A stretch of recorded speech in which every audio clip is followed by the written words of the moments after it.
ka-warriors. So mga ka-warriors, alam niyo ba ang tungkol dito? So lahat na ba ay alam ang tungkol dito? Ang 2.1 million Z package ng PhilHealth sa mga CKD stage 5. Yun yung mga dinadialysis na. So yun yung package sa transplant.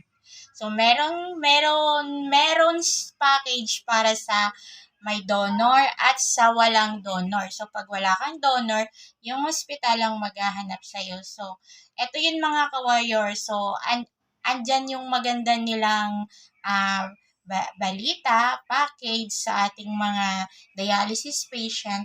Pero doon sa mga sobrang hirap sa buhay. So katulad namin, isa din kaming nahihirapan kasi hindi naman tayo mayaman. So, karamihan kasi ng may mga dialysis patient is hirap din naman sa buhay.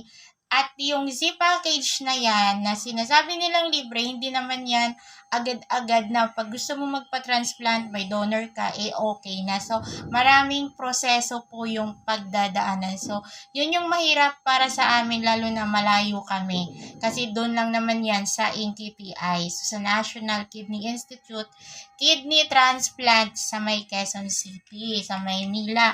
So, kami nakatira sa Laguna, kaya malayo.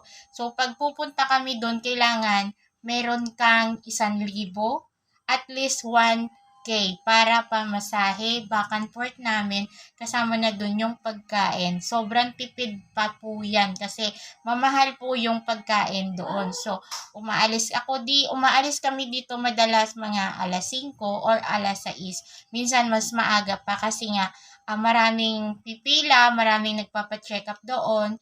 So, kailangan kung gusto mo talagang porsigido kang magpa-transplant, magkaroon ng panibagong buhay, kailangan mo ng tiyaga. So, kailangan din nating palakasin yung katawan natin. So, yun yung gusto kong gawin ngayon. So, magpalakas.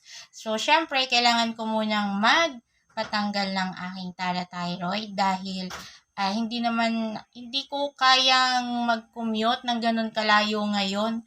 Nahihirapan akong pumunta doon kapag walang ambulance kasi nahihirapan pa akong umakyat sa jeep or kung mag-MRT. Nahihirapan akong maglakad ng malayo dahil mabilis na po akong hingalin. So, sa mga katulad ko talagang nahihirapan. So, doon sa mga malalapit doon. So, ano pang inaantay nyo kung meron naman kayong donor, asikasuhin nyo na. So, kailangan nyo lang talaga magbaon ng maraming pasensya.